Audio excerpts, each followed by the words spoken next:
You're gonna have to not bother me, okay? Hey, Hey, what's what's up? up? I'm This, feeding my cat, so otherwise he'll bother us the whole interview. we on now.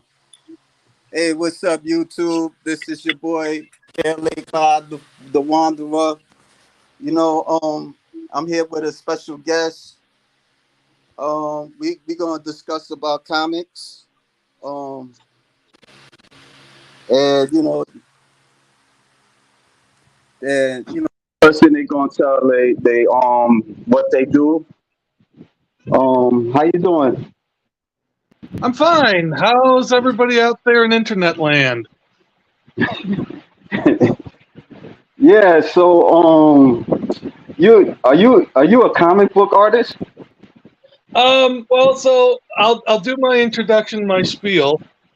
So my nom de plume is Steel Blazer. I am the creator slash owner slash producer slash writer slash sometimes 3D artist um, for Mighty Female Muscle Comics. And without sounding too bougie, uh, because some people might say, "Oh, it's bourgeois," but the actual definition of multimedia, like a multimedia company, is that you have different forms of media. And so, with Mighty Female Muscle Comics, we have comic books, we have text stories, we have we have audio stories, which I think are really, really fun. Sadly, I haven't been able to get into the niche. And I have even done a few video productions. Nothing great. It's mostly just posing videos and a few femdom videos. But yeah, I mean, it's a multimedia company. I have to be a jack of all trades to run it. But my goal is I enjoy doing 3D art, but I don't. While it's fun and it has a nice aesthetic, I prefer actually to work with like more traditional illustrators. I prefer more 2D art than that. So, but I'm the writer. Oh, okay. So you find other artists that work with you? Yes. So I'm just going to ask you a question, and I'll just say I was flattered that you asked me for an interview, because I noticed you have about like something like 3,000 followers, and currently on my YouTube, I have significantly less than that, but my channel's kind of new and I'm also lazy with it. But 3,000, I know how hard it is to get any amount of followers, which is why, like I said, I looked at your follower count and I said that's pretty impressive. Yeah, I'll sit down for an interview because I think it's fun. But let me ask you a question, and then I won't ask hopefully too much. Have you ever heard of Mighty Female Muscle Comics? I think I've you know I think a while back, but besides Mighty Female Muscle Comics, I was interested in Amazonian.net comics, and it Okay, was similar to your stuff. And I wanted to interview artists, but sure. for some reason I wasn't like too successful with it. So then when you was willing to accept my offer, I was thrilled about it, and I got like some pictures, because I'm an artist too as well. I wouldn't say a professional artist, but I draw and animate, female muscle and stuff like that. So that's what kind of turned me on with you guys, and you know. Sure, and I can't remember who owns Amazonia's. Is that J.S. Stilton or Yeah, Tilton or whatever? that name is familiar. That Well, name is I'll just say if it's the J.S. Tilton person or Stilton, I can't remember which it is. I mean, I'm friends with the guy on both Facebook and Twitter, and the guy has helped me out many, many times. My company wouldn't be where it's at without his advice. I did start my business before him, but he's way more successful than me, and he right. also, like I said, he he told me my current business model is because of his help. He was able to take the time and just give me the help and the suggestions. And again, most people don't have to do that, so I want to tip my hat to him as a thank you. But yeah, I will say, do I consider, because you're talking about professional, do I consider myself a professional artist and writer? Well, I Right. will say I don't. Yes, I do, but I also don't make a living solely off of that because I live in America and healthcare is very expensive. And you're always going to have to pay property tax until the day you die. So you can't ever actually Yeah. truly own your house outright. And so I have to have a 9 to 5 job that provides me with my Right. health care and my what will be my pension when I'm hopefully old enough to claim it. But no, I mean, otherwise, like, I mean, I would love to for Mighty Female Muscle Comics to be big like all films. It's just currently not there right now. COVID has been hard on many, many, many people, but I can say COVID hasn't really hurt my sales. But apart from the initial plunge, of course, but then it stayed stagnant. So I'm very blessed because I'm just going to say, and I cannot emphasize this enough. Um, Before we truly get started, I know it's just a lot of banal talk for me, but or because I'm just like I said, it's just the banality of my gibberish is just. But there is a method to this. I just want to say I know I'm not entitled to a single goddamn sale ever. Nobody's entitled to anybody's money. I put out a quality product for a fair price, and I hope that people buy it and support it.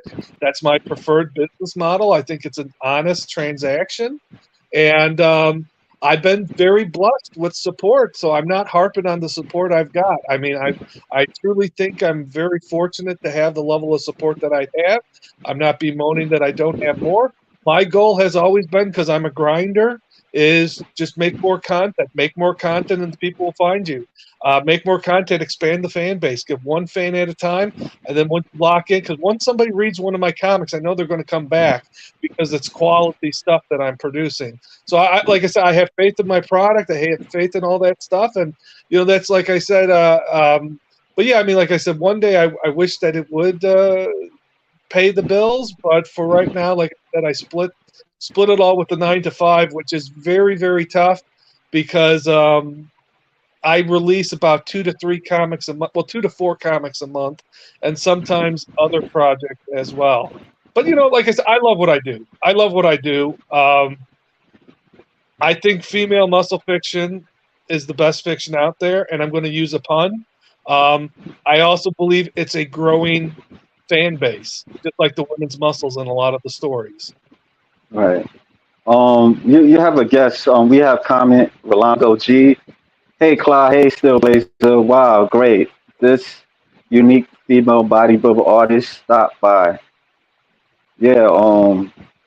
Yeah. Like I said, man. That was my intention of wanting to get like some type of artist because I do like I do a little something something. I don't draw nowadays, but sometimes when I have the when I feel like it, I'll you know recently I've been going to my tablet and I'll draw something with female muscle and stuff like that. And but how did it started with you like in the beginning? Like what's your love Okay. for female muscle and what decided to what to a point what made you wanted to do illustrations and comics and stuff like that? Oh, okay. So I hope this isn't too lengthy. As in case you haven't been able to tell, I'm a glow-baiting buffoon. Um, but so ever since I was a kid, I love muscle. I don't just love female muscle. I love male muscle. I'll say some of my favorite actor is Dolph Lundgren. Right, Um, I love Dolph Lundgren movies. I do like Arnold, and I love Stallone movies too. I just think there's something great about that. The tough guy physique. I love Charles Bronson movies. He was one of the he was one of the first more popular non-beefcake actors because they had sword and sandals movies since like the 1950s. Really, they had sword and right, sandals, and I mean, And bodybuilding has been around. Well, strongmen have been around for hundreds and hundreds of years, and which is funny because the look of strongmen influenced the look of superheroes because they would be wearing the leotards and they would be wearing the capes, and Superman looks very much like a strongman at the time, and then, but like Eugene Sandoval was like around since like 1880 or something like that, and then even female bodybuilding, Pudgy Stockton was around since like 1910, something like that. That was when Pudgy Stockton was. So I mean, bodybuilding has been around for a while. Female bodybuilding has been around for a while. But it's really has gained in traction, especially with CrossFit, with the popularity. Because I mean, the '80s, this saw a boom and everything. And I know you asked me what not the history of bodybuilding, but I'm just saying, I just think I got a little bit off track. I will say that, but I do think it is a little cogent to a certain point. That again, it's just my love of muscles. Is that ever since I was a kid, I loved the muscle stuff, and then when I saw strong women. Because I love B movies. Like I saw Nemesis as a young age, Nemesis 2 at a young age, and Nemesis 3, and I saw a woman with the muscularity of a man. Sue Price has the muscularity of like Stallone, and that always freaked me out. As a kid, I was always small and skinny, and I always wanted to be a big, strong man because I thought that was what the epitome of being a man was, to be big and strong. It was only just right, and so these were women that challenged my ideal of not just what a man was, but what a woman was. And it's like, how can these women be more masculine than me? And I'm not saying muscles are masculine. I'm just saying that my. So this would always confuse me when I would see bodybuilders, female bodybuilders, in movies and TV shows. And like you had the Bruce. I was a huge Bruce Campbell fan, still am. But he had the Adventures of Briscoe County Jr. and Corey Everson and her sister. I'm blanking on her sister's name. But anyway, Corey's sister were on that show. And they had one of the best scenes in the history of female bodybuilders on television. They're watching them through a one-way mirror, and they're just watching Corey's sister butter the guy up, and Corey comes and beats the crap out of the guy. And I love the concept that these could be women that were stronger and manhandling men. And to me, I didn't understand why it intrigued me so much. And I'm just going to plug one of my things. I have a short story that's available both at my Mighty Female Muscle Comix Shopify page and and on Amazon's Kindle called Woman Handled. And it kind of espouses a little bit of my philosophy about when women manhandle men. See, I call it women handling. But anyway, so I always was intrigued by all this and fascinated by all this. And it just always, because again, I was a young kid, I didn't know what these emotions were. And as I started to, develop through puberty, I always was fascinated by bodybuilders, by men because I wanted to look like them, and by women because, I was just like, how can they get muscles like these? And it just intrigued me to see them with wider shoulders than a football linebacker, and with bigger arms than most men could ever hope for, And then also, like I said, some of these women, were just like pinup dreams. I remember one of the first times I ever went online, and this is after China from WWF.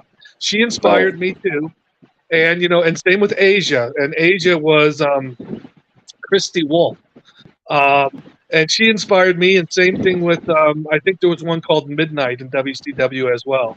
And Midnight really freaked me out because she was a great wrestler too. Asia really wasn't that much of a great wrestler. And China, she was a good wrestler for what she did, but she still got manhandled by the men from time to time. But like Midnight, she just freaked me out because she was fast, big, and strong, just like the men were, just like kind of like China. But I mean, again, her matches were a little bit different. But anyway, so I remember the first time I went online, there was this site called Andy's Muscle Goddess. And I saw a woman called, I think her name is Trish Swander. Yeah. And she had such wide shoulders, such nice defined biceps. and yet a beautiful face and a big bust. And again, I'm just going to say I love Russ Meyer movies. Russ Meyer was a boob man, and I'm a boob man too, but I'm a boob and bicep guy. I love seeing the faces. I love seeing the boobs, and I love seeing the biceps. And that's like those are like my three most important body parts on a woman. Or I guess with boobs you could say four. I mean, and then to be really pedantic, five because body parts. But again, so that's my point is. Uh, and so I discovered that, and I was just in love with the muscular aesthetic. And that was like the era of Denise Hosier, Sharon Berneau, Laura Bass. And I would always go to like Women's Physique World and look at all the real female bodybuilders, and just hope that I could enough move money to ever watch a video one day, because I was a kid without a credit card. And then I'm just going to tell you, because I know I'm going long, and I apologize. No, it's okay. There was this one website called LH Art. They're still around. And actually, LH Art was kind of the first female bodybuilding comic book company. And they were, even in the 80s black and white boom, underground boom, they were a part of that too. They didn't make too much money in it. They kind of lost their money in that. But like I said, LH Art and I loved LH Art's comics because that was the kind of stuff I wanted to see. Cheerleaders being cheerleaders with bigger muscles than the football players, and beating them up and outlifting them in the weight room, throwing them out of the weight room, and then challenging them on the football field. And just women superheroes who could bend steel girders with their, not just their arms, but between their breasts and between their buttocks, squeezing their legs, breaking that kind of stuff. It's like it was I just loved the fact that like LH Art just had a whole site of women bigger and stronger than men. And and then the abusive husbands, that's one of my other favorite tropes. The abusive husband who gets the crap knocked out of him by his wife, because she wants revenge and she started working out, and so and so that's how I got started. And funny enough, I actually made comics for LH Art when I first started. They were 3D comics, and me and I'm not outing him on the internet, his real, because his name's available. Larry Heller, because that's the LH and LH Art. Me and him made a pretty good team. I always enjoyed the team, and because I wasn't ready to kind of make a comic and do both the 3D art and the writing at the time. And like I said, and it wasn't shortly after the LH Art that me and him started doing comics together that I did my own website, which was rushed. I needed the money. I moved to LA and I needed the money, and so I started my own website with Mighty Female Muscle Comix, and I guess you could say the rest is history. I got about like 250 comics, over 250 comics. I have I have like a dozen audio stories, and like I said, not my main focus, but my new focus now is to build up my text stories, so my prose stories. And right now I have 6 of those out, and those are a lot of fun because I've always wanted to be a writer. I've always wanted to be a writer. I actually went into Fem Muscle Fiction. I thought it would be a sideline, to be honest. I thought it would be a sideline. I wanted to make films because I went to film school. I fell out of love with films, and then I moved to LA, and I needed to get work because no place would hire me than what my 9-to-5 job is out in LA, which is I am in IT. And so I said, well, you know what? I'll just write right now. And I did want to make other stuff besides Fem Muscle Fiction.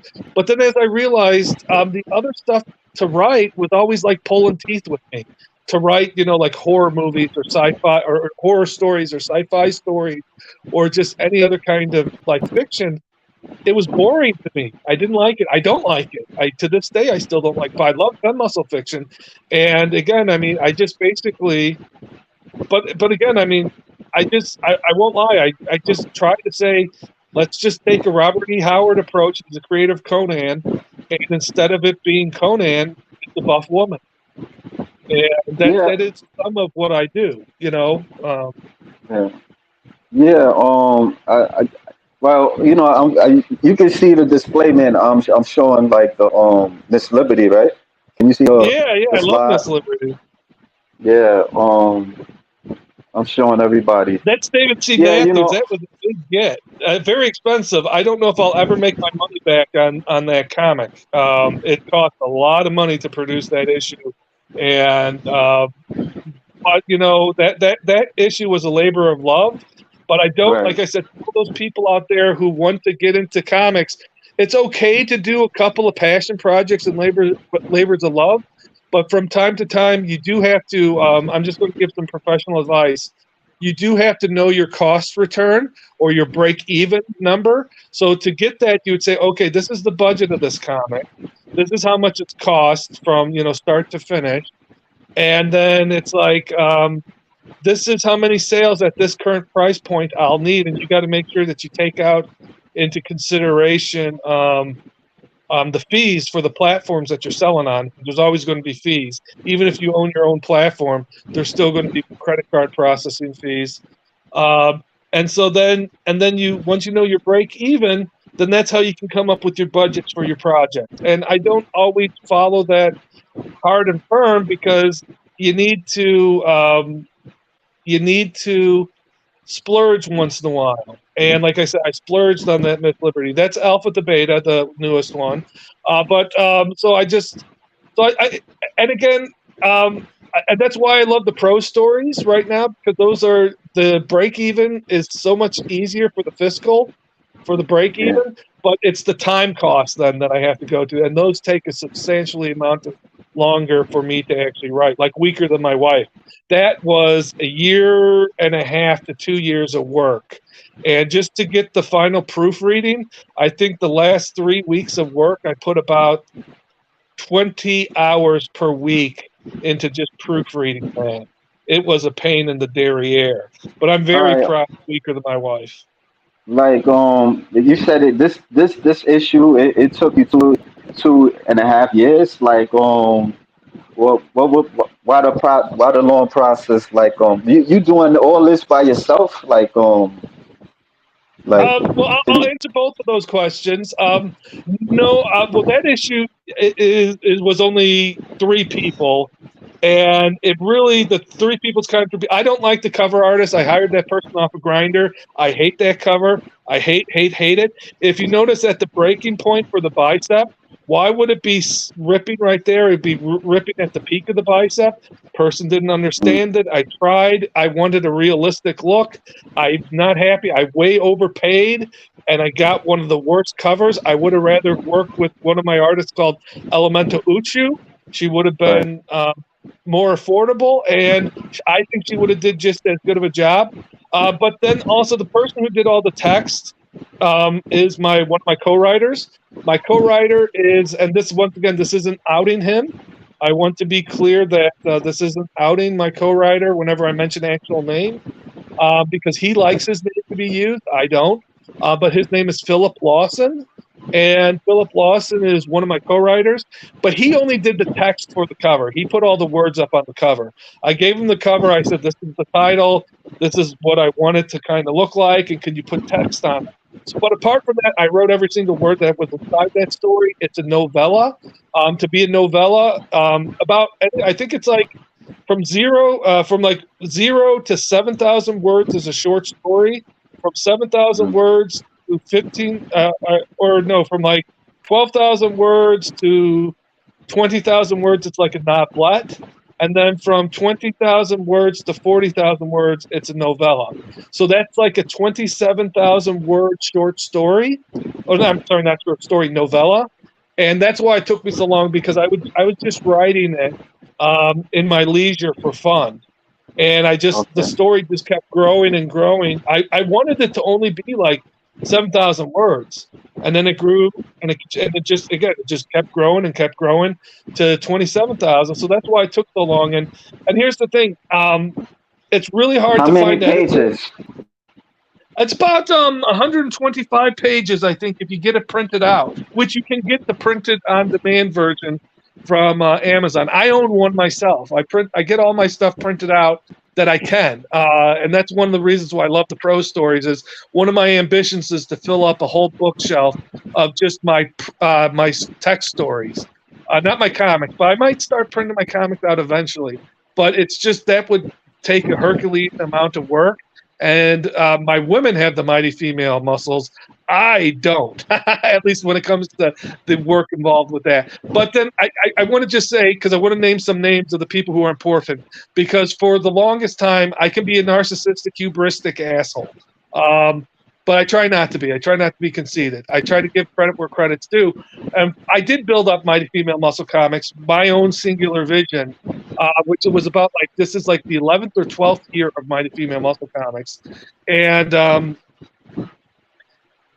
But it's not a one-man show anymore. It's predominantly my vision, yes, but one of the most important people is Philip Lawson, because like when you were showing the Miss Liberty images, or when you're showing Alpha to Beta, he writes the interior text to every comic. I write the stories. I write the story scripts for the artists.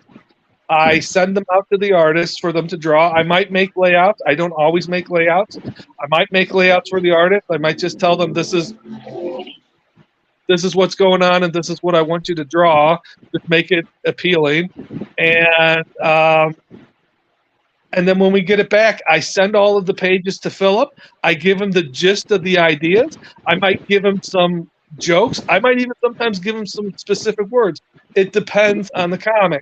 But like sometimes I'll say, I think there's a joke here. If we talk about between a rock and a hard body, I think there might be a joke like that somewhere here. I think there's another joke that might be, of such and such nature right here.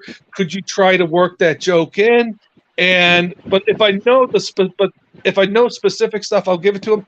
I don't always have specific stuff. And then generally he gives me the rough draft. I read it. And then if there's any changes that need to be made, I'll tell him the changes. Sometimes I'll give him specific changes. Like one of the comics that we did, and this one I just know off the top of my head, it's called FMG Booster Shot 2. Mm-hmm. It's the second one. And Philip just did not understand how to write the male scientist dialogue. He could not write it how I wanted to be. And since I'm a bloviating buffoon, very boisterous, and it was easy for me to write some just technical jargon nonsense. And so I wrote basically all of the guys' dialogue, and that was a Herculean effort, because we had only like 2 days to get the rewrites in before we released it. And but we got it done, and it's just a great comic. FMG Booster Shot 2. That's one of the ones I did the 3D art for as well. And so, like I said, it depends on the comic, but Philip Lawson is my co-writer. He's a very important part. Mighty Female Muscle Comix could not sustain the release schedule that we currently have, which I'll just say both me and Philip are burnt out right now. Hello? I'm sorry. Yeah. And then I just want to say I got to give a shout out to. Can I just give 2 more artists a shout out real quick? No, go ahead. I'm sorry. What? Yeah, you can go ahead and give a shout out. I say Draco Whip is the workhorse of Mighty Female Muscle Comix. Draco Whip has made not quite 50 comics for Mighty Female Muscle Comix out of around the 260. Almost 270 by now. And Draco Whip is just such an important part. He was the person who did the Alpha to Beta 4 images that you put up. And I owe so much to Draco Whip. He's such a great guy to work with. I had so much fun working with him. And I got lucky. I worked with him almost from the beginning. He was like the third or fourth artist. He might have been the fourth artist I ever worked with. Because I think it was Femme Forte Fan was the first one I worked with. Then the second one I worked with was Zan Fander. I'm still working with Zan. I love working with Zan Fander. You got more stuff to see. If you could find the Savage Battle Axe images. Those are really cool. Nobody bought I that. got the Conan chick, right? The Yeah, Warriors. the Hold on. Conan chick. Yeah, Yeah, the I Conan think chick. this right. Nobody bought that. Yeah, that's there. And that's Zanfander who did that. He was one of the first ones I ever worked with, the first or the second. Then it was Femme Forte fan, and then sadly the third person that I worked with was a flake. But luckily I was able to salvage that comic. And then also sadly the fifth person I worked with was a flake too. Good artist, just a flake. And that's the one fear of working with people. I still have artists flake for me. But I want to say one of the artists that's having a hard time right now that I absolutely positively love working with is Jorge Garay, and he's just, I call him George Garay, but that's because I'm a marble mouth and I have trouble pronouncing stuff. But Jorge Garay is such a great artist. He did the Big Shot series. He did Amazon Quest. He's currently working on Amazon Quest 5. He did. I'm trying to think what else he did that's pretty popular. No Man's Angel's pretty popular.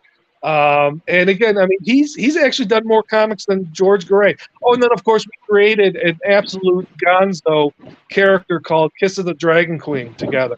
I love Kiss of the Dragon Queen. That's such a insane comic, and that's a comic that didn't start off I initially wanted it to be more serious. And George kept drawing it silly. And then I just finally said, F it. Let's make it as silly as I can make it. And then once I did that, I just had a blast writing it. There's 13 issues of Kiss of the Dragon Queen, plus 4 crossover issues with another series. And I mean, that's just, to me, that series is just so much fun. So much fun. But so like, to answer your question, it's not a one-person show. But do I do most of the heavy lifting? Yes.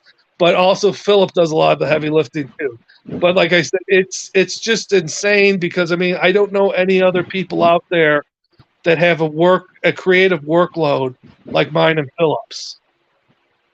So for your endeavors, I mean, like, have you been to like a comic book convention to display your stuff? Display your. No, I'm a hermit. I would love to go. I think I need to go. I think I need to actually I think it will first off do me good to get out of my house. I think it would do me good to just network with more people because I think that could also could lead to other opportunities because I'm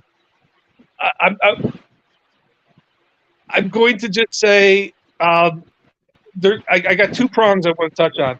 And this is to all the creators out there.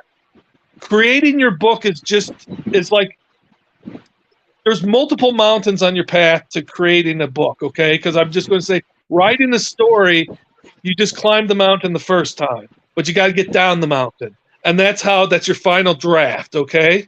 But it's the same thing. Now when you want to sell your stuff, there's another mountain that you got to climb.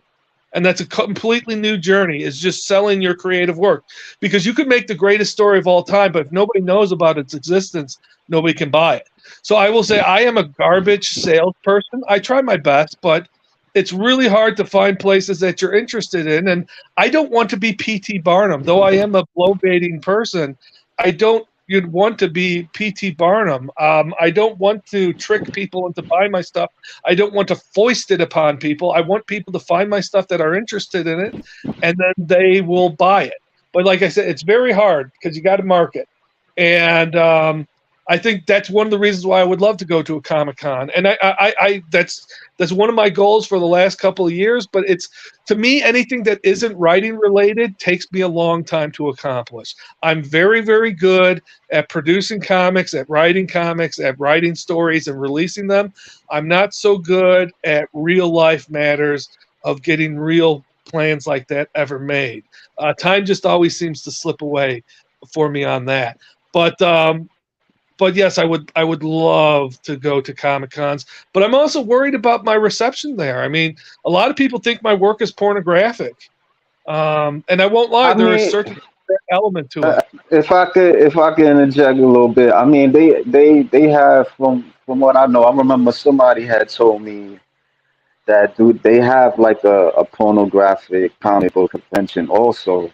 But I mean, from what I've seen at your work, let me hold on. Let me I mean, I think this ain't a problem. I mean, like looking at it, it's different.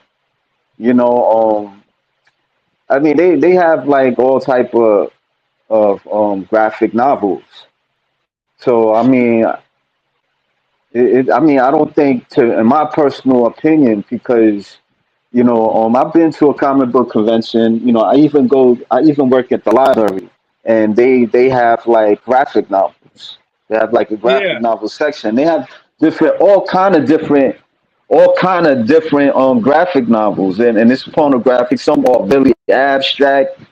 It's crazy, So I mean, I don't looking at your work. I mean, I don't looking at your work in Amazonia, because the person they felt that they didn't want to put themselves out there like that, or because I asked him for an interview also, and he was like, not because I work for the public, and showing my face, or and I wasn't going to even show his face. I just wanted him to talk like you talking now, yeah. and I'll display his I know work. my co-writer But Philip doesn't want to be heard. He has no problem with his name out there. I mean, I work, like I said, I work at a place that if they found out what I did, they might fire me. Not that, like I said, it's a horribly kept secret who I am. It's a horribly kept secret even at my work what my business is, because there's people who know that I have the business that I have, and then there's some people who don't know, and I don't. And people always ask me when they ask me, well, what's your business? When I tell them what I do, I always just say, well, it's like heavy metal comics. I said, have you heard of Heavy Metal Magazine? Because Heavy Metal yeah, Magazine is, it's kind of similar because again, I cover lots of different aspects and anthologies, and it's adult magazine. Heavy Metal is, but you're right. I'm just going to say some of my stuff is smuttier than others. Some of right, my, but here's, and this is funny, and this is true. The biggest criticism I have for my work, and going on 12 years, and this is, and mind you, I've been lucky that a lot of people, most people actually like my stuff.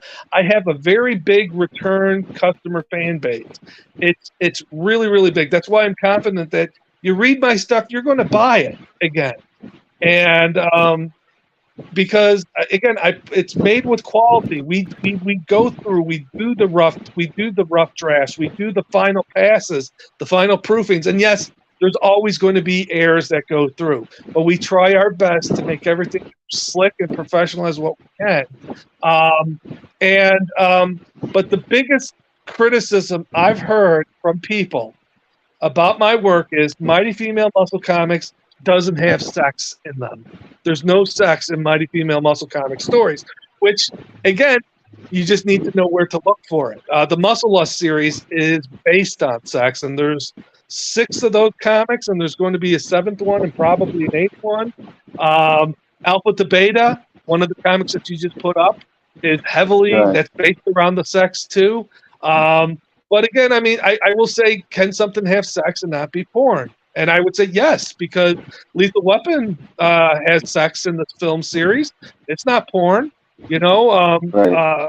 A lot of 80s action movies had sex in them. Now, again, some people will say, oh, well, those movies are just devoid of blah, blah, blah, you know, and they're just trash movies and schlock. And it's like, I like schlock. I like trash movies. I think, you know, people give them a bad reputation because they call it bad taste. It's not bad taste. It's just a different taste. And, you know, and that's what these comics are. But yeah, like I said, I thank you for pointing that out. But like I said, but that is a fear because, like I said on Twitter just recently, I just had somebody. And again, don't fight on the internet. You're always going to win. I mean, you're always going to lose, even if you're right. You will always lose an internet argument because you engaged in it. But one person was like, you know, it doesn't matter that you had 260 comics; they're all garbage. And I was like, "Ooh, Uh, that's a burn." I was like, "That is a burn."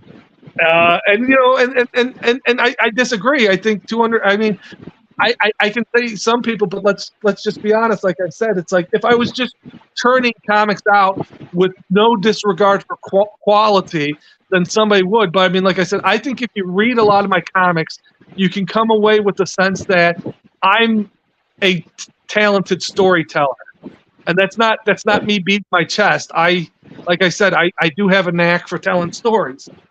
Right. Yeah. I really, I mean, I don't know what to say. Cause it could be hypocritical, because you see all these other stuff, and maybe there got to be some type of way for you to promote it. But Rolando G, he says some female bodybuilders are looking very more sensual to a degree these days. Corey Everson is legendary. Linda Murray, Ray Holland. Yeah, Yeah, Linda Murray. I mean, he lists the bevy of beauties right there. I mean, I'm a fan of all of those. I will say I don't keep up too much with the modern female bodybuilders, except for like Vladada. I can't pronounce it. Slava Gavagian. I don't know her name, but it's she's my favorite one. It's like her first name is like Slava or ABA, and then it's like I think I know who you're talking about. I think so. I can't, but like I mean, she's my current favorite it girl out there. I can't pronounce her name. I'm a marble mouth when it comes to that. I love Danny Reardon when she was on the scene. She's no longer a female bodybuilder, but it sounds like she's living her best life.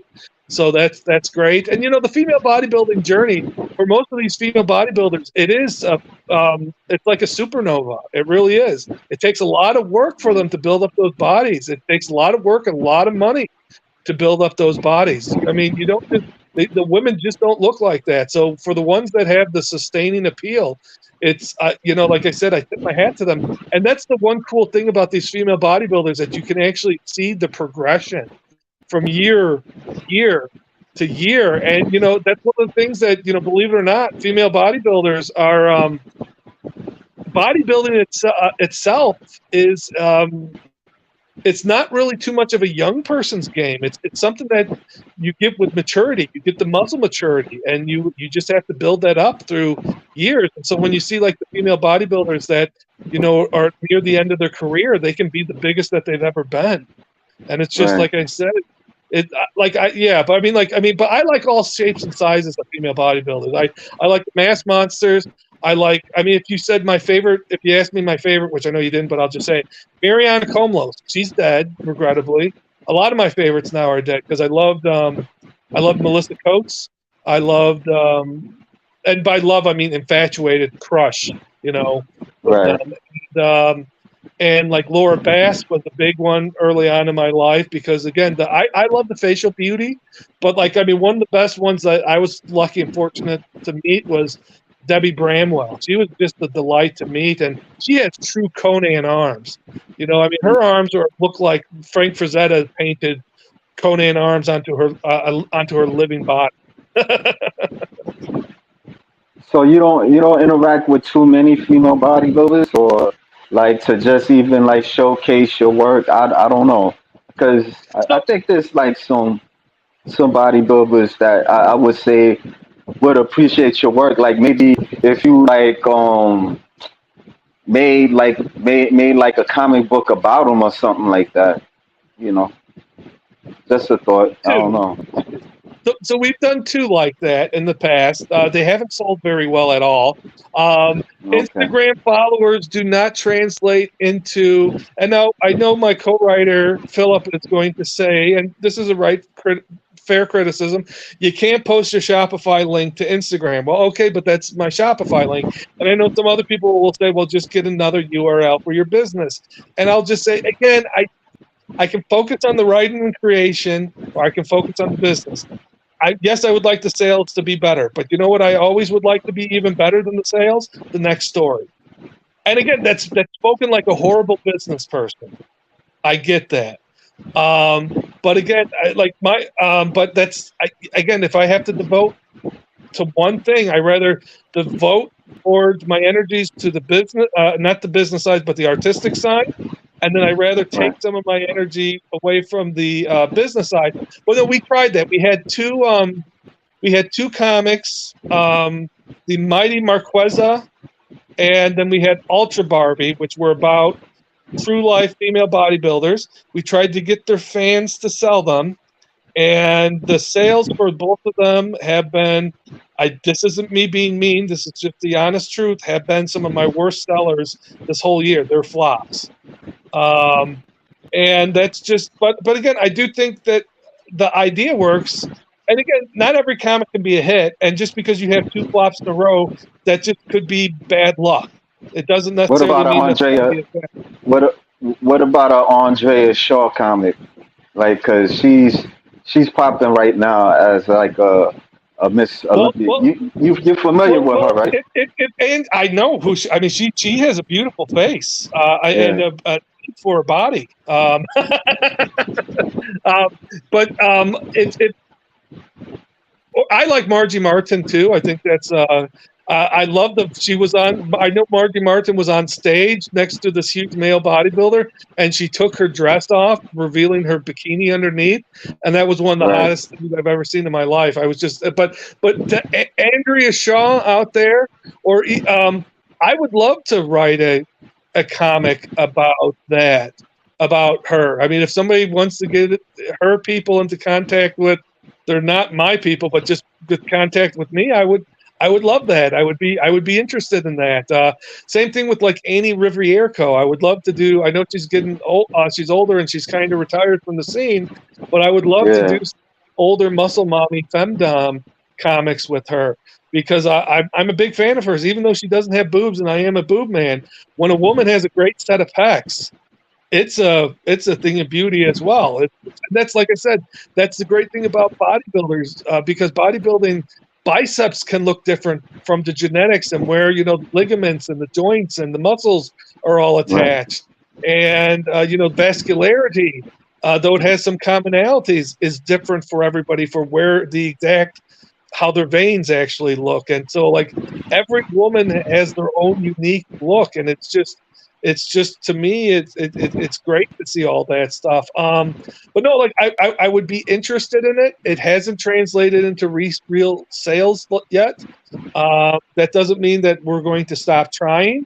I think maybe part of the thing is we did, and again, it's funny because it's superhero, and actually some of my better selling stuff has been superhero.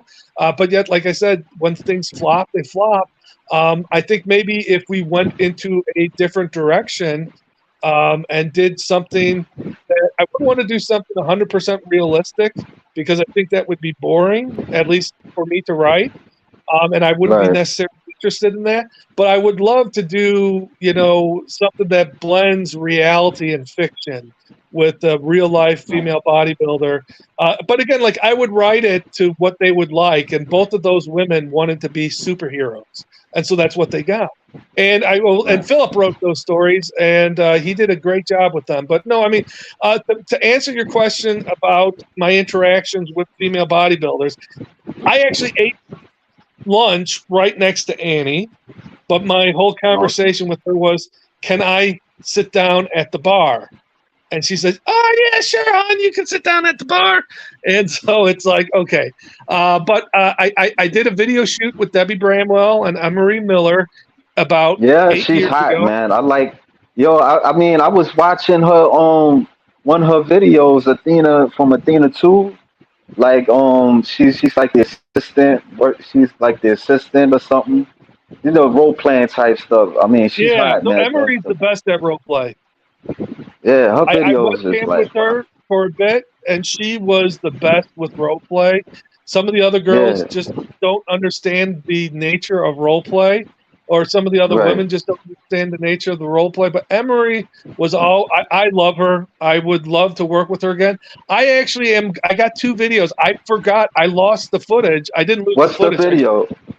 There's a website called Biltmore, Built and more. I have it's called Biltmore, and I have a page on Biltmore called Mighty Female Muscle Comics Productions, and And I actually have a couple of videos with Emery, and I have 2 more videos that I just edited that I will be releasing soon. But my problem is nobody bought those videos. I wasn't expecting to make a lot of money with the stuff. I was just expecting maybe make enough money to where I can just because just to justify that I can hire the stuff back. But when there is absolutely no money coming in, I have to focus my creative efforts on the stuff that's taking in money. And like I did this one I did this one video with Kelly Winters. I have one more video. It's completely done. It's edited. But since I think I got like 4 sales or 5 sales for just the editing took me like 100 hours just to edit these videos. I just decided, F it, I'm not going to release female bodybuilding videos anymore. But I was bored, and I stumbled upon the Emery Miller footage, and I said, I never edited this. And there was this one guy called Phi. I forget his real name. If somebody knows Phi's real name out there, he was an artist sometimes on DeviantArt, and he popped up on like Serratas and everything like that. If somebody could tell me his real name, that would be great. But he sadly passed away. He had heart issues, and he actually was the person who got me out of my house and at the FBB competition. And we shot with Debbie Branwell and Emery Miller. And I finally, like I said, I finally released last year that footage. And then I found more footage that I forgot to edit. And it's some Emery Miller footage, and it's just so hot. She's so sensual. Just the way that she moves, looks, she embodies raw, primal, female muscle sensuality. Right. But I was just saying, like I was watching a video like a couple of days. Like I downloaded one today, and it was like, wow. Because it was like one clip of it. It was like maybe like 15 minutes or something. Then I got the one for 30 minutes. And it's just like, wow. And she has more too. So I'll just share so you can see what we're talking in the background, what I'm talking about. Okay. But like I said, I mean, I'm thinking I'm going to merge these onto my Shopify page. I just was horrified because if I lose my PayPal, I lose my business. And I wanted the buffer of putting these. I wanted the buffer of putting these. Hold on. Where is it? I'm sorry, I can't multitask. But then again, I will just tell everybody. Multitask is a lie. It's a myth. Women can process it better than men, but at the same time, you're only spinning different plates, and you just have that there. So I shared the link. But like I said, I would love to get more into video production. I did go to film school. I'm actually quite good at what I did. I shot with Kelly Winters, right. And I shot with Kelly Winters. I shot with Lacey Lovelace. And I shot with Tamara, I don't know her last name. And I also shot with, there's this one girl called Candy, and I'm blanking on her name. But her name I seen you send me the text through my phone, but I can't hop on then, unless you can wait. No, I mean, like I said, I just shared that for you for the future. But I mean, like I said, so you can check it out. Like I said, right. So you can check it out in the future. But like I said, that's Biltmore. There's this really cool guy called Nursey. I don't believe that's outing him because he's quite open about all this stuff. And Nursey is one of the few people I met on this planet who loves female muscle as much as what I do. I mean, there's a couple. I mean, the guy from All Films, Steve from All Films, once again, I'm not outing. Steve is quite open about who he is from All Films. Well, I interviewed Steve. I've interviewed Steve a while back, months back. Me and a friend of mine. Yeah, he's cool. He was cool. He has like tremendous respect for these women, Yeah, well, I have tremendous respect just for his business model. What he does is not easy. And again, I mean, I wish I could be more successful like Steve. but he's another guy that he's really helped me out within the last couple of years by giving me suggestions. I don't always agree or take everyone's suggestions, but again, I'm always open to hearing them. But no, like but like Nursey, he runs Biltmore, and like I said, you can totally find it. I mean, if you just type in female muscle videos Biltmore, you'll probably find the Biltmore page. And like I said, that's the thing about, like, I do have a videos there, but again, I'm going to say this, and this is just what I say to everybody, not just about my stuff, but everybody out there that is listening. And I understand. Here's the thing. I also understand, as I said, I'm not entitled to a single goddamn sale. I know this, but I'm just going to say, if you love something, if you love music, if you love comic books, if you love movies, if you love whatever you love and you want to see more of, the best way to ensure that is by buying it. That's the best supportive ways, because like the Kelly Winter stuff, and I mean, people say, well, you're going to talk about piracy. Yeah, it's been watched by like 50,000 people, pirated, and I'm not going to spend my time finding these pirated sites and requesting them to take my work down. I don't have. If I did that, I would never create art again. But I can say I have had potentially more money stolen from me in piracy than what I've taken in. I'm not a rich person. I'm not a poor person. There are people worse off than me. But I'm just saying the truth is piracy hurts. I would love to do a Miss Liberty movie, and I would totally give the people out there a Miss Liberty movie. But like I said, it's right now the demand isn't there for one. And but like my point is, though, it hurts even the female bodybuilders when their stuff gets put on those sites. It hurts them because, again, you want a woman to look like that, she's going to have to spend about 3 hours in the gym every single day. She's then going to have to cook her meals, eat them at the specific times, go on the other stuff. I mean, again, it's not conducive to a 9-to-5 job. Some women do have the 9-to-5, some women don't. But like I said, piracy hurts everybody, and that's the one thing that I just want to say is, you really like something, it matters. And I get it. I used to script pennies to save up to buy from LH Art when I was a kid. I used to be like, well, when I finally got like my credit card, I was like, oh, I could buy something. I was like, but I don't have any more money this month. Oh well, next month I can buy 3 comics from them, and that's what I would do, and that's what I would look forward to. And I'm just going to say that something. I think the stuff means more. I don't like streaming sites. I hate streaming sites because you're bombarded with nothing but options. I actually thought it meant more when you actually went out to a store. I know I'm a hermit, so I know people say you love. Hello? Yep, I'm here. You just stopped. What was the last thing I said? You said you're a hermit, and you was you're not too crazy about streams, and No, I love going to like Blockbuster. Well, I hated Blockbuster. I loved Family Video. I loved going to Family Video to rent movies, and that's actually better for the companies. It's better for the stock. But when you actually rent a movie from Blockbuster, Family Video, or Hollywood Video, you had more of a reason to actually sit down and watch it. You wouldn't just stop the movie after 20 minutes because you weren't enjoying it.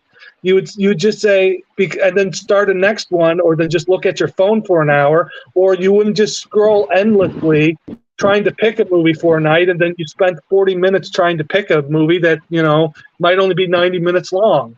It means more to go to a place, have something that you can see and buy it, and to actually just own it. And I get the hypocrisy because I don't really have too many physical stuff. But I mean, you can go to my Shopify page, Mighty Female Muscle Comix Shopify page, and you can buy the PDF. And I think it means more. You buy it, you read it, you like it, you put it in. Hopefully, you back it up in this folder in your hard drive, and you read it every now and then. I mean, these are fun stories. Can I get it through my phone? You can. Is it? Yeah, I mean, these are PDFs. You can definitely get it through your phone.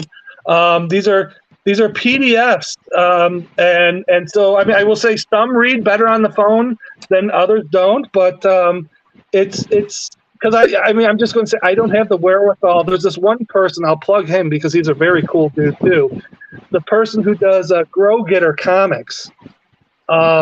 He is all up into the technology, and he knows how to design stuff just for phones. And some of the stuff he designs is just, it blows my mind. I'm like, holy crap, how can you do this?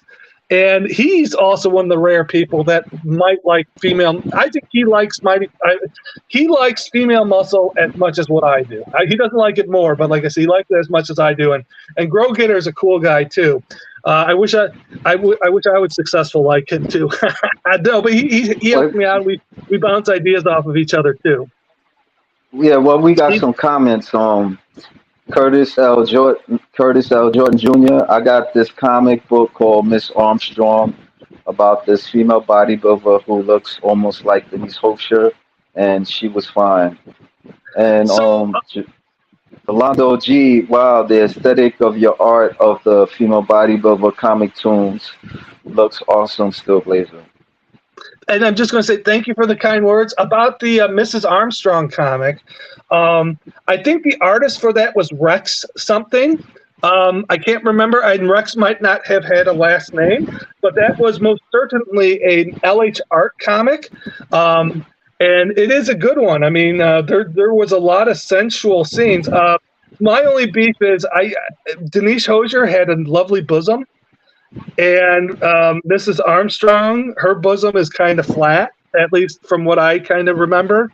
But I said facially, I can kind of see it. I can kind of see that facially. But I mean, that's an LH Art comic, and again, he's the pioneer. He's the trailblazer. I've often said that.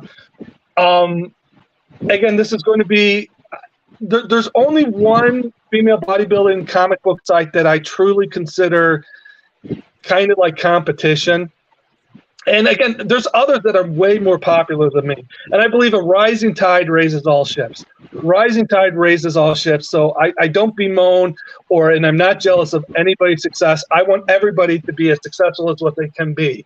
But like LH Art, he has if you look at his library, he's one of the few that has a library that's bigger than my library. I mean, he's been doing it longer. And he also has an eclectic library, too. He has science fiction stories. He has some, I don't know if he has any horror stories. I do. I have a few that kind of are like horror stories. And he has science fiction. He has action. He has femdom. He has muscle worship. He has some war comics. And that's actually one of his comics actually was an inspiration for Miss Liberty. His comic called American Made was one of what I would consider 3 or 4 inspirations that went into Miss Liberty's genesis and creation. And I love that comic by LH Art. But I mean, and again, like Larry's a cool guy, and LH Art, I wouldn't be here today without LH Art. That's the blueprint for my site. And then also I'm going to say another person that inspired me, and I have to say this, is the Mighty Linkster. And he ran and he still runs the Amazons forum.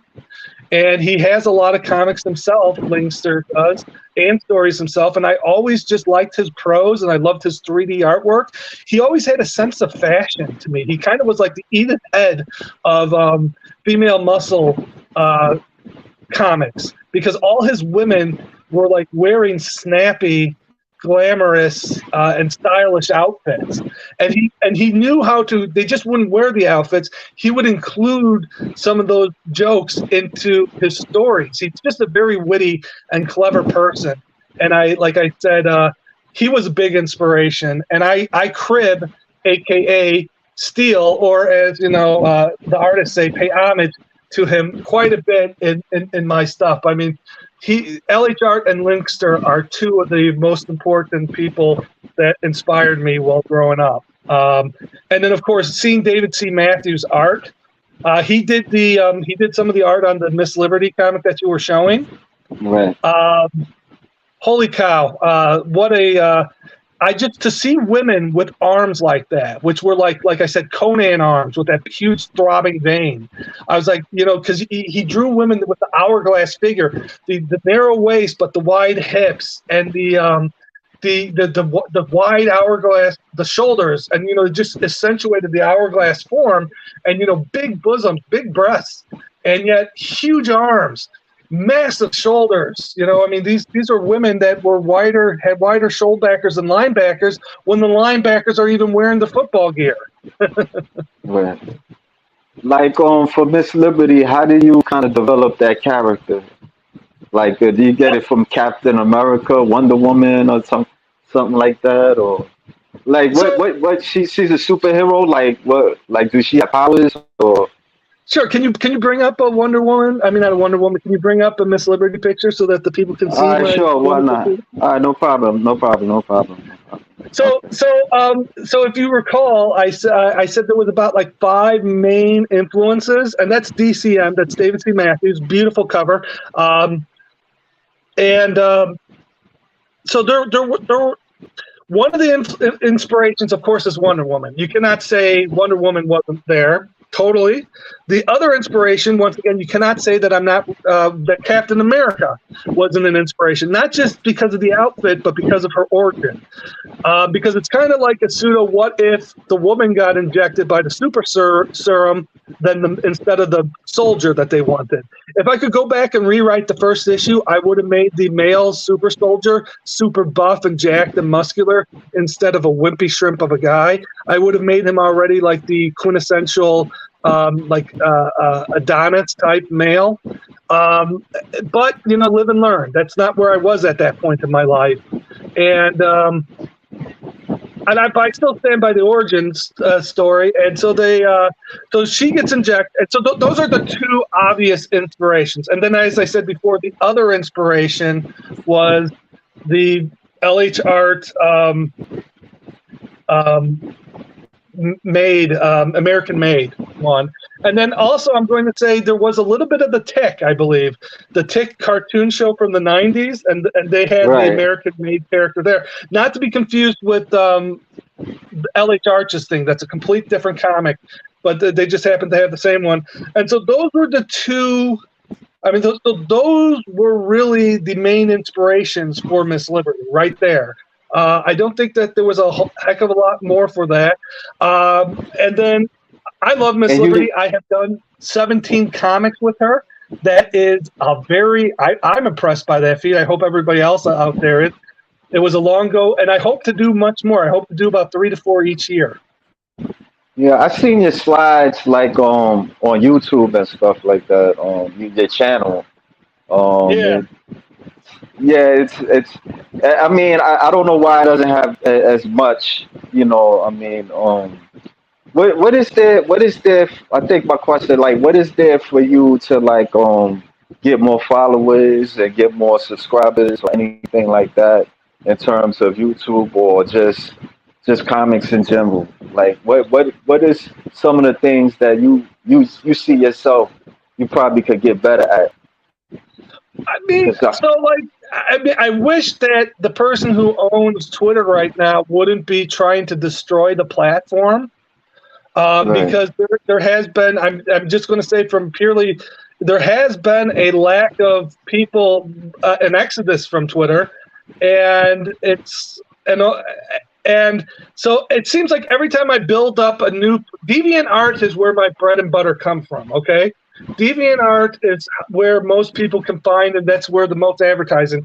If I had 2 other sites like DeviantArt that gave me the same kind of referrals and sales, I would be a pretty good person, right? I'd be very happy. But it's hard to find other sites that with the quality and the reach of DeviantArt. So I tried Tumblr. Then Tumblr, and I got like 500 followers on Tumblr. Then guess what Tumblr did? We're cracking down on adult stuff. And then everybody just left Tumblr. Yeah, I still have a Tumblr, and I still use it from time to time, but nobody's there. And yes, some people are slowly making their way back, but still, it's not like how Tumblr was. And Twitter, I was too late to the game because, in case you can't tell, I am very verbose. And so it's like you're going to limit me to like 250 characters. I can't do that. I'm a verbose guy. I like communication. I like words. I like talking. And so I get my Twitter account to like 2,000 people, over 2,000 people. And now all the shenanigans over the last year with Twitter, right when it's finally generating some revenue for me, And again, I don't think it's worth owning, especially since the site is in such turmoil like how it is. I don't think it's worth Twitter Blue. Again, I just don't have faith in the idiot who bought it. And again, this is not a right, left, or anything kind of thing. It's just a person bought something that was pretty popular, and now the popularity is going down the tubes, and that impacts everybody that was on there. And then let me see, what else do I do? I have the YouTube channel, but I have plans. A year ago, I had a podcast of my own. And my goal was to do the podcast. It was a lot of work, and it was a lot of fun, but I got burnt out. And then I have videos with Jabrodo, a great artist. He illustrated Gridiron Girls for me. He's worked with DC and other companies, and it was a dream to be able to work with him. And then I worked with, and so I interviewed him. I interviewed, I don't think I put the Steve interview up. No, I think I did put the Steve interview up, but I think the LH Art interview I haven't put up, or maybe I did put that up. I don't know. There's some interviews I know I haven't put up that I need to put up. And I do want to get the podcast back online but again, like, it wasn't getting the growth that I wanted. And even this channel just wasn't getting my YouTube channel just isn't getting the growth. And again, when something doesn't get initial return for me, I kind of have to go to other places. And so, like I said, it's just hard for me to get a foothold. And then one of the funny thing is on Facebook, which is how you reached out to me, I can't put any of my URLs into Facebook. They deny me to link to any of the sites except for my Amazon Kindle stuff and my Patreon page. So it's so funny, but I can't link to my Shopify because they say, well, that's an adult service. And I was like, it really isn't, but okay, whatever. And like I said, it's just, again, I'm just, as I said before, my focus is I do want to get back into those other things, but I just have to find time with them. And there is time. I just have to be better with my time. But again, like, I'm burnt out right now, so I'm just writing silly fluff stories for me just to read for my own fun right now. And what was I going to say? Again, it's just one of those things that the business side always comes last for me. And I don't know if I ever really want to put that above that. So, but no, I do have plans. And actually, just talking to you right now, I have plans to, even if my co-writer, Philip, doesn't want to be on the air, we can record the stuff. He can edit his voice out. So I might be doing a monthly thing like this because this is fun. I want to say thank you for inviting me. Thank you. I appreciate it. Fun to have people reach out, because that means that my work has had some, even if it's just a mild, very minute impact. I always, it's always good when anybody finds some modicum of enjoyment of my stuff, because that's my life. That's my life's meaning, is to share, because I that's how I get my meaning in life, is through sharing with friends, with family, with the people who like muscle fiction, femme muscle fiction. And so that is what I devoted my life to. It's femme muscle fiction. And I would be remiss if I didn't mention this artist, because we were talking about Miss Liberty. So can I just say two things about Miss Liberty real quick? Go ahead. Okay.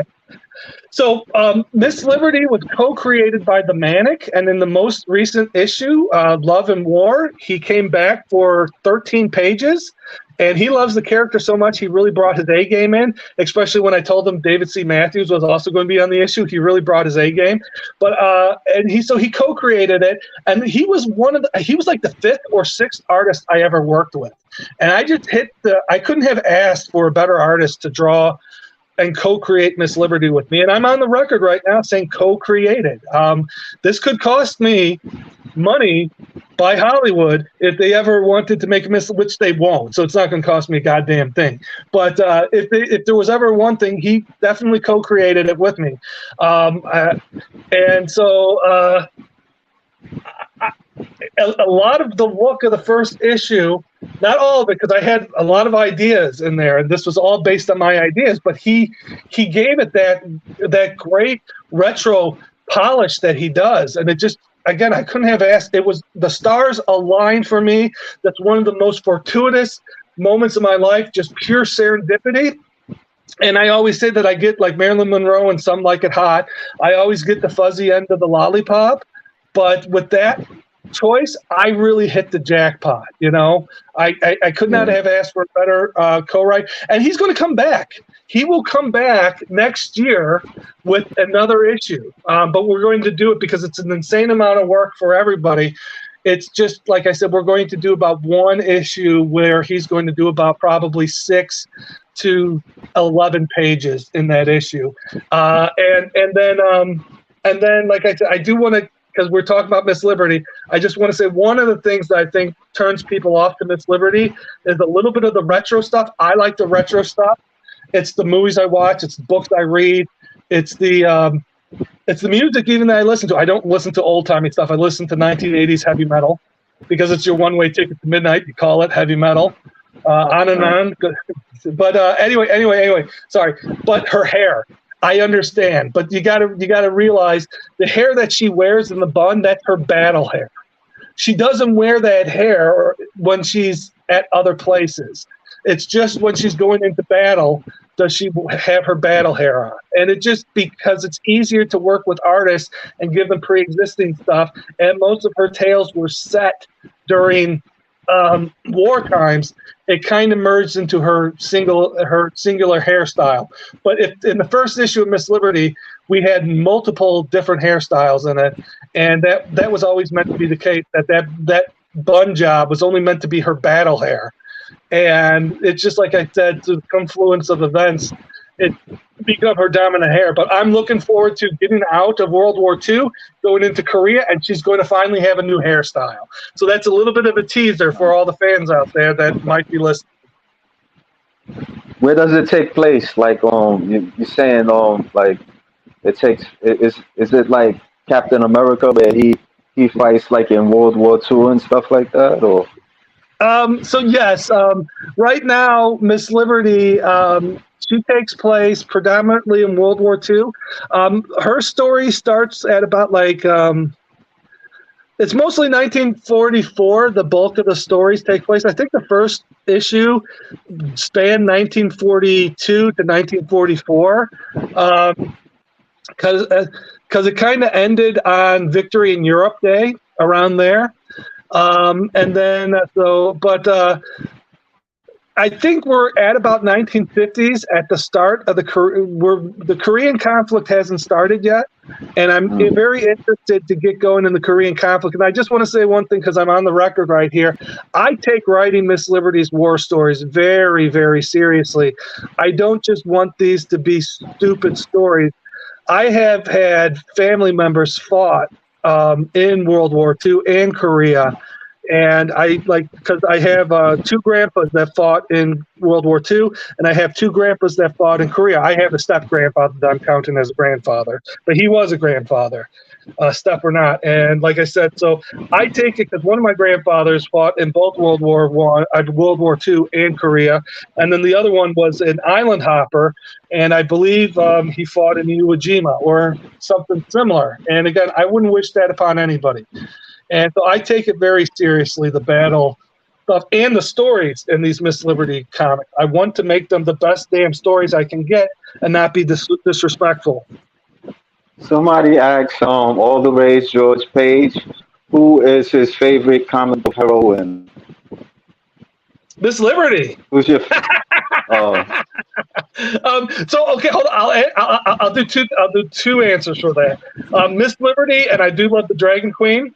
So those are 2 of my favorites of all time that I've personally created. But if I had to pick somebody else's creation, I love the Shayna the She Devil. But then again, that might just be because of Shayna the She Devil. Because Frank Cho's artwork is so goddamn amazing. I would love to hire Frank Cho even just for a cover. They had a movie about her. I think they had a movie at one point like in the 80s No, about that. no. That's Sheena. That was Sheena. Oh, Shayna's a little bit who? different. Oh, Shayna. Nah, I don't think I ever heard of that.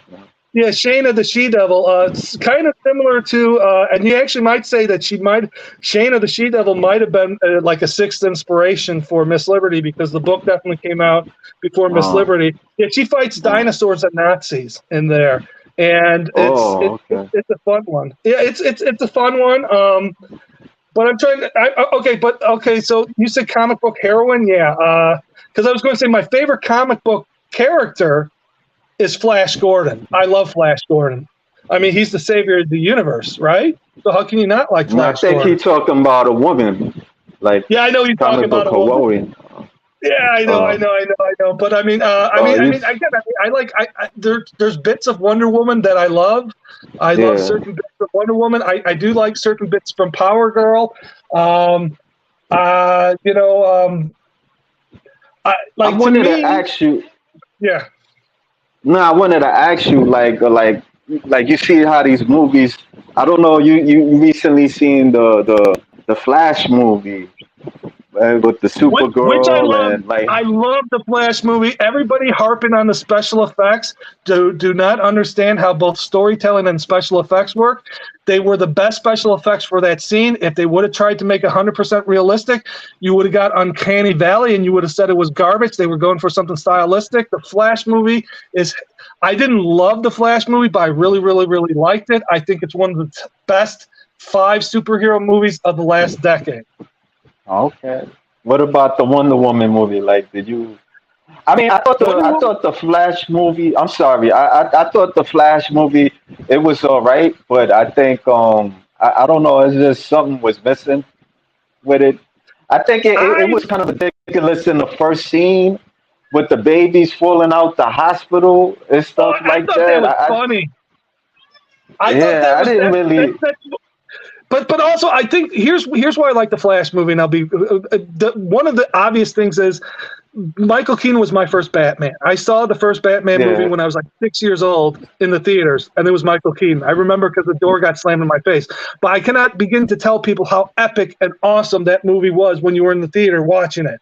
It was, I love Michael Keaton Batman. I can also tell you where I was. I was at a McDonald's with my brother and sister when I was told that Michael Keaton no longer was Batman, that he walked off the set.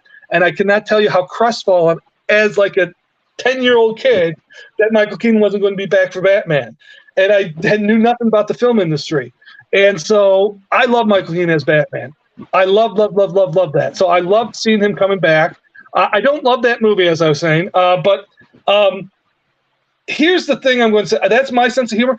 But if you look at the action sequences in The Flash, every action sequence is unique. Every action sequence is different. They cater it to his needs, and it had a nice bit of humor with it. As a matter of fact, I like the humor of the Flash running out of his clothes, lighting them on fire, and then being naked. And I'm like, and you can rest assured, I'm going to rip that scene off in a future comic probably. I wish that yeah. I people mean, would do that kind of humor with female. some of it was all right. It's just that Yeah. some things like, especially like when his mother got murdered, you didn't really see who killed his mother. Well, you don't know Like who killed the mother at all. And that's actually the one interesting thing, because I liked what they did with Reverse Flash, because he's really not Reverse Flash in the movie, but he isn't. And I'm not going to right, give any spoilers for that, but you don't know who killed the mother.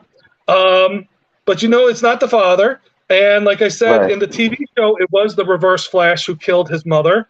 I will say I'm not a fan of actually having the Flash's mother's murder. I am a fan of the Flashpoint storyline, but I'm not a fan right, of that particular thing because, again, that's Batman's thing. Don't reuse an origin story for another superhero. Not every superhero needs to be Batman. And the Flash wasn't Batman until recently because they wanted to do Flashpoint. And it's a cool idea. It really is, but I don't like it too much. right. So here's the. I also like the fact that the ending wasn't a fight. It was people trying to talk and communicate. And the older I get, the more I see that the importance of that. You can't end everything with a punch. much as what we'd like to. And again, I make comics, and everything in my comics gets ended with a punch. But that's why I like the Flash, that they tried things differently, and I think for the most part it worked. And it was, again, it was such a smart, to me, it was such a smart ending, because it's like no way could they play that chess game to win it. And that, Right. again, mine is Yeah, spoilers, it but made that it to me is sense. good. I mean, it made sense when they was like the paradox. Like every time he would try to change certain things, it would go, it would be out of his control. Like that Yeah. I like that part. That was really good. So, It's kind of realistic too. Like they're saying that human being, like no matter how hard you try, you really can't change certain events of history or time and stuff like that. So that was deep for me. well, it was also, yes, coming to the understanding of um, the finality of just the time that he had with his mother, and that Right, there was nothing he could change because people die. A very right, good lesson that everybody could learn. And again, that's one of the things that I like about storytelling in a nutshell is I see everybody. Hemingway's good for what Hemingway does, and Tolstoy's great for what Tolstoy does, and Dickens is great for what Dickens does. But in these modern times, not everybody wants to read something like that. People want action and adventure. They want fantasy, and to me, that's what, like, these comic books, you can do some morality with them. Like George Carlin was like, he believed that he had a couple of moments in each of his comedy stand-up sets where he could reach out to people and try to enlighten them. He's like, and that's what, even in my comics, because I'm going to say most of the time people might say, well, what's your morality in your comics? It's just women beating the crap out of men. Yes, but not every one of my comics has a morality lesson. But I try to actually have the might for right, which is, it's not me. I didn't come up with might for right. T.H. White, in his brilliant book, The Once and Future King, that's the book, to my knowledge, that espouses the might for right instead of might makes right philosophy. And like, that's kind of what I try to tell, is not everything's going to be an Aesop fable, but there is definitely morality in my comics if you read them. And I will say not every comic has morality, because some comics are just made for fun, which there's nothing wrong with that. But I do try to inject as much good, cogent morality as I can, that I think makes sense, because I am a big fan of philosophy. Cogito ergo sum. I think, therefore I am. I mean, I think that's all important. But and again, I mean, but again, at the end of the day, this is entertainment, and you got to think, okay, what's more important, instilling a lesson or making a fun story? But like, I do think there is room to do both. And yes, that's one of the reasons why I like The Flash, was I think it told an adult story about loss. Because right. I really think there was some sublime moments in there, especially with Batman. Can I read a comment a Yeah. bit? All the race George Page. I like Michael Keaton too, but I'm a bigger fan of Christian Bale, and he also says, like in the Spider-Verse movie. I've only seen the first Spider-Verse movie. I enjoyed it, but too much dancing. It was too much Gene Kelly, the action sequences, and not enough pow, biff, wham, kapow. Not enough pop. But they were good movies. They're just not my cup of tea.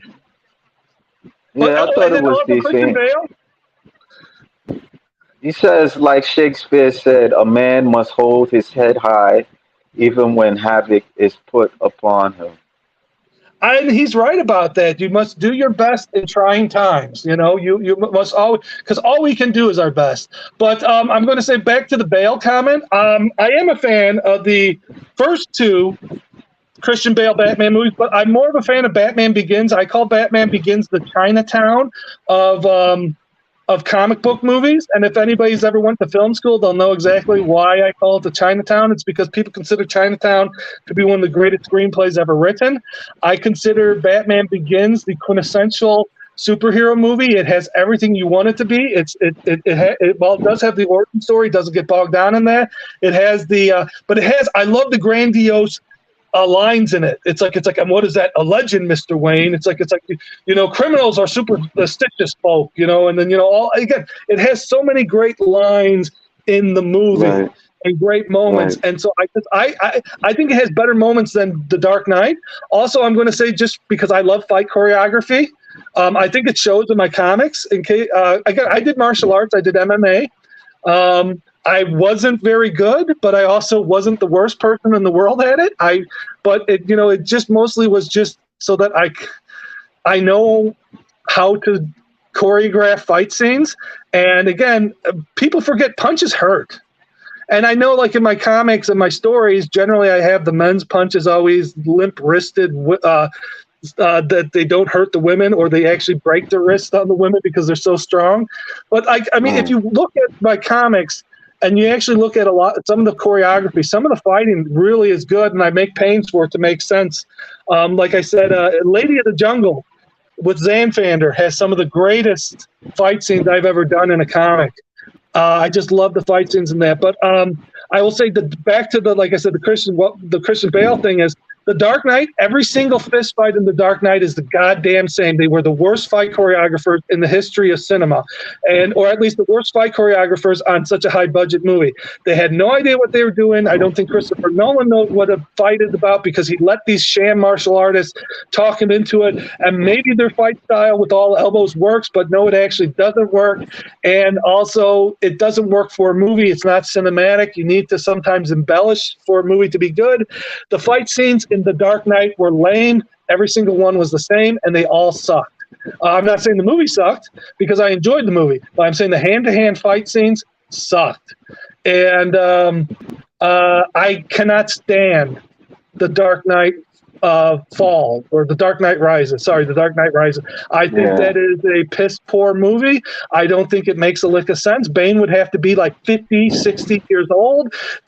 Christopher Nolan, for everybody calling him the greatest director of all time, he's definitely a great director, but he keeps telling you, he keeps saying how Bane's fast. He doesn't show you how Bane is fast. He doesn't show you how Bane's terrifying, because as fast and as strong as what Bane is, Batman's equally as fast. So he doesn't show you it, and he just creates these scenes. And then, who knew that acupuncture solves a back wound? I mean, it's just a bad movie with a bad plot. Catwoman, and this is going to be funny from me, but I'll bring this up. Catwoman just beats up a whole police force. She's going to escape. Who gets in front of her but the Robin character? And he's just right in front of her, and she's like, crap, you caught me. Well, why don't you punch him in the face or do a leg sweep like how you did to Batman? Why don't you get out of there? Oh, we can't, because he's going to be our next Batman that we're hinting at. But here's the thing. When a thug, just a normal thug, grabbed him just like 20 minutes prior in the movie, he had to ricochet a bullet off of something just to save himself. Now, again, it shows that his ingenuity, that he might not be the best fighter right now, but it shows his ingenuity and his thinking under duress. Again, a man must hold his head high while under havoc, or whatever the quote was from Shakespeare. So it shows that. But why doesn't Catwoman punch him in the face? Oh, because they just wanted her to be caught at the time. It's a conceit. It's a bad conceit. It's bad writing. And also, what does Batman do at the end of the movie? Batman does two things, Jack and crap, and Jack just left town. I'm sorry. He puts it on autopilot. He doesn't do anything else. He doesn't beat Bane. That's Catwoman. Catwoman kills Bane because he gets stabbed in the back by the Ra's al Ghul's daughter. What does Batman do in that movie besides get his butt kicked? So sorry about that rant, but that's why I don't like The Dark Knight. Right? It had potential to be good, but they made every bad choice. It did. It did. I don't know if for some reason when I seen it in the movie theater, I thought it was good, but then I don't know what it is. The second time or the third time, I thought it wasn't that great. I'm like, damn, because I read the Halloween, the one of the Batman issues, and some of the stuff they took bits and pieces into the Christopher Nolan movie, and then when I read like the comic, and I'm like, damn, they could have made this a little better than what they showed. Like, but I really, with Batman Begins, I think Bruce Wayne was better. The story of Bruce Wayne was better told than Batman. because you Yeah, didn't really see too much of the origin of Bruce Wayne and what he was doing while yeah, he was trying to figure himself out, and that itself, it was like more realistic because it's like people like in general, they're trying to find themselves, so that yeah. kind of resonated with me on that. Well, and then also, That's what I like. I'm not a fan that he had what 2 years as Batman in the Nolan verse. Batman was 2 years and then he's gone. And I understand you're Oh. like, well, you want him to plug away for 10 years. I'd like him to have more than two Yeah, years George as Page Batman. said the Long Halloween. That's the comic, the Long Halloween. Yeah, yeah. That's a good comic. It really is. I've read that one because I mean I am a fan. I'm not going to say I've read all the important like Batman stories, but I've read Year One. I've read The Long Halloween. I've read Hush, and actually I don't think. And no, I did read The Dark Knight Returns, the first one, but I'm not going to read any subsequent ones of those because they're just not my cup of tea. I don't enjoy that one. But no, I was going to say back to your question. I like the first Wonder Woman movie. I consider that the best modern DC movie. I did like Aquaman, of course. I thought that was the second best one because it's just pure gonzo fun. Every fight sequence in that movie has a different flavor, and especially the Kaiju one was awesome. Kaiju, sorry, the Kaiju one was awesome, and it has Dolph Lundgren. Wish Dolph would have did more in that. But not, the sequel to Wonder Woman was just atrocious, god awful garbage. Yeah, it's And then like they rushed through that. the Cirque du Soleil fight scene at the end was incredibly garbage. I don't want a fight scene should have some violence to it. It should have some impact. It should have some stakes. And that's one of the things, even with my comics, I tried to do. I tried to, tell them in a fun, dynamic, dramatic way. But I also try to, show that, this is real, especially like each comic has different tones. Miss Liberty has a different tone than something like you put up on there, a pair of super boobs. That comic had more of a Three Stooges vibe to it, so that Right. comic violence was meant to be comedic in that one. But like I said, that's my one thing with modern movies. I just don't get it.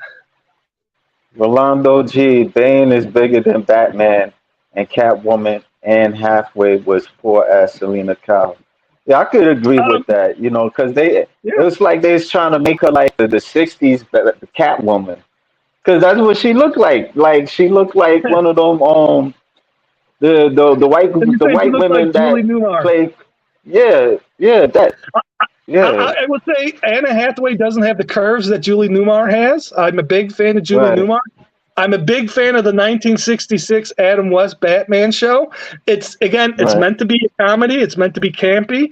If you think that you're going to get a gritty Batman movie, heaven help you, you're in the wrong place. But if you're going for just comedy and entertainment, the Batman 1960 show with Adam West is, again, I know I'm going to overuse the word sublime, but that show, it is sublime, but it's just a treat. It's just a treat to watch because all the villains chew the scenery. You got Burgess Meredith, you got Cesar Romero, you got why can't I remember the Riddler's name, Frank Gorshin's name.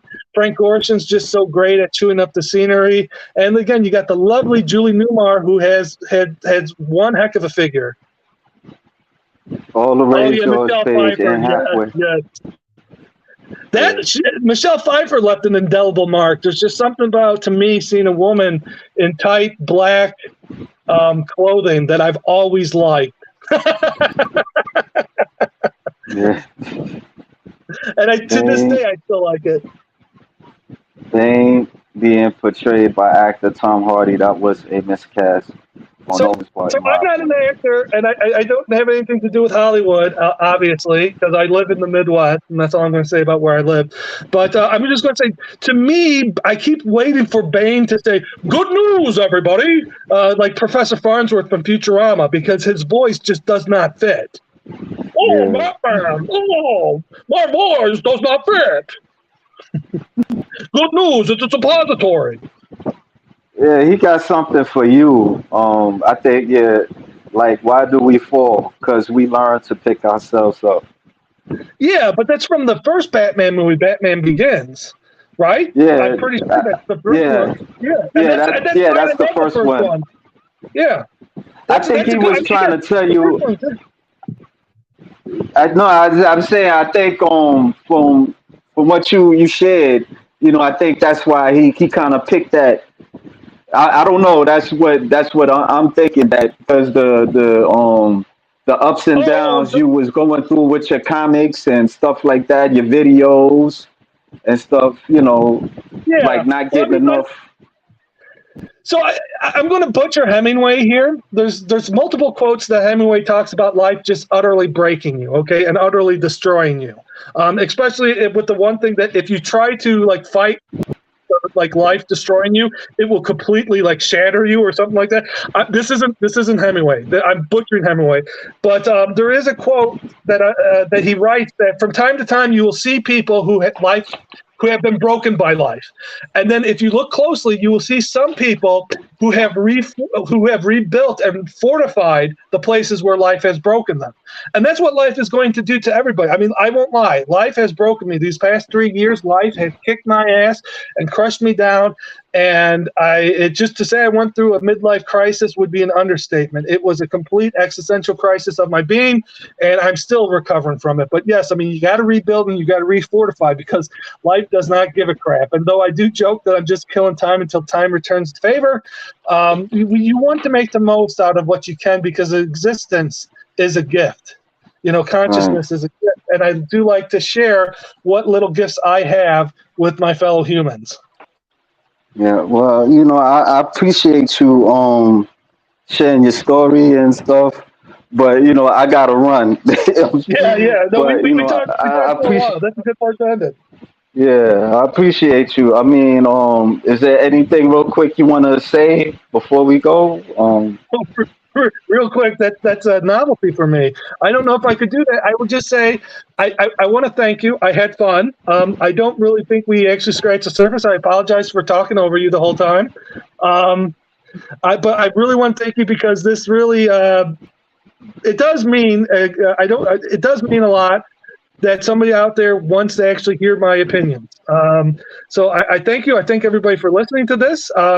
Maybe in a couple of months or a year or two, you can have me back on. I wouldn't be. I would be open for that. I had a very fun time. I wish you the best of luck on your endeavors. And I'm just going to say, keep I making the thank art you. because to everybody out there, I mean, I'm going to give a plug, but to everybody out there, I'm just going to say, you can, if you want to do something, do it. Just, it's the Nike slogan. It really is that simple. I'm not saying you're going to get rich. I'm not saying you're going to get famous from it.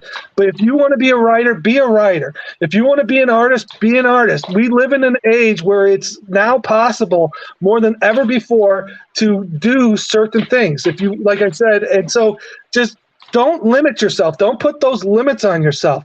Again, don't go into anything thinking you're going to be famous or rich. Those are fool's errands to go on. But if you want to be a writer, be a writer. If you want to and write, and if you want to read books. If you want to read books, write, and don't just read books. Read everything. Read everything that you can get your hands on. Be ferocious with your reading, and if you want to draw, keep a drawing pad with you, and just draw. Draw people, draw backgrounds. Have fun with everything because it should be fun what you're doing. Because if you're not having fun, then do you really want to do it, And again, I'm not going to say that there aren't times where I don't want to write comic scripts. It totally happens to everybody. Totally happens. Happens to me all the time. I do procrastinate too when it comes to writing comic strips. But I will say, go out there, because you're never going to succeed if you don't actually just initially do it and try. You gotta do it. I know I'm mixing a lot of metaphors and analogies and all that jazz. And then I just want to say, if you're interested in my work, Mighty Female Muscle Comix, the best way to find it all is through Shopify. Everything's available there. We do have a Patreon page, but the content on the Patreon page is a little bit different. And then, like I said, you could find the Mighty Female Muscle Comix on Twitter. You can find it on we have a Facebook page, and then you can even find all my work as Steel Blazer on DeviantArt. So I do want to thank you, and I hope you have success in your future endeavors, and I hope this channel continues to grow and you meet with lots of fun and interesting people. All right, thank you, man. I appreciate you, and I will have you on the second round. Thanks, man. All All right, right, thanks. You take folks. care. All right. All right, folks, that's a wrap. Thank you for listening. Thanks, all the Rays, George Page, Rolando G. Who else? If I Curtis L. Jordan Jr., Ninja Hammond. Thank y'all, man, for coming with the chat. All right, peace.